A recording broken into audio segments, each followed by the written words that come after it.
সাথে তুর্কি দুই বন্ধু বললো যে আসেন গোসল করে আসছি, পুকুর আছে এদিকে, ঝর্ণার পানি দিয়ে এদিকে একটা নদী আছে, এই পানির স্রোত হচ্ছে অনেক দূর। আসসালামু আলাইকুম এভরিওয়ান, আমি আছি নর্থ মেসিডোনিয়া থেকে আপনাদের সাথে। আজকে ছুটির দিনে কাজ সেরে আমরা তুর্কি দুই বন্ধু ছিল আমাদের সাথে, তুর্কি দুই বন্ধু বললো যে আসেন গোসল করে আসছি, পুকুর আছে এদিকে, ঝর্ণার পানি দিয়ে এদিকে একটা নদী আছে, তা আসলাম। দেখেন এখানকার পানি বরফের থেকেও ঠান্ডা, প্রচুর ঠান্ডা। এখানে অনেক লোকই গোসল করতে আসছে, জায়গায় জায়গায় সিস্টেম করা আছে, সবাই গোসল করছে। এই পানির স্রোত হচ্ছে অনেক দূর। আমি নিচে নামছিলাম, অনেক স্রোত, কিন্তু আর এখানে 5 মিনিট থাকার মতো কোনো ওয়ে নাই। 5 মিনিট থাকলে পরে আপনি শেষ হয়ে যাবেন। নদীর পানিটা খুব ভালো লাগতেছে, নিচে পাথর আছে।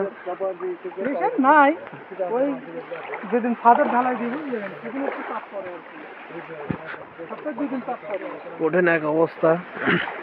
অনেকেই অনেক কিছু বলতেছেন, আসলে ইউরোপে মজাই তো অনেক কিছু, আসলে ইউরোপ কান্ট্রিতে মজা আছে অনেক কিছু। আমরা নতুন আইছি, তাই উপভোগ করতে পারছি না।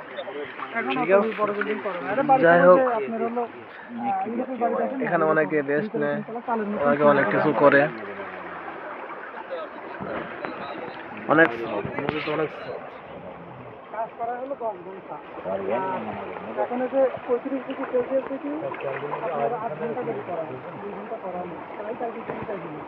এই পানিটা আসছে জায়গা আপনার পাহাড় থেকে, এই পানিটা আসছে আপনার পাহাড় থেকে, অনেক ঠান্ডা পানি, আল্লাহর কি অলৌকিক খেলা। পাহাড় থেকে স্রোত নেমে আসতেছে, এই জন্য ছোট একটা নদী বেয়ে যাচ্ছে আপনার নর্থ মেসিডোনিয়ার মধ্যে থেকে।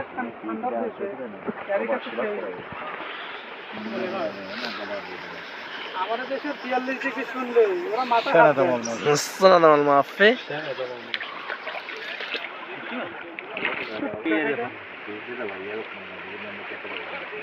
लोग घूमते में टैक्सी भी यार अल्लाह पूरा तो फालतू कपड़ा किसी नहीं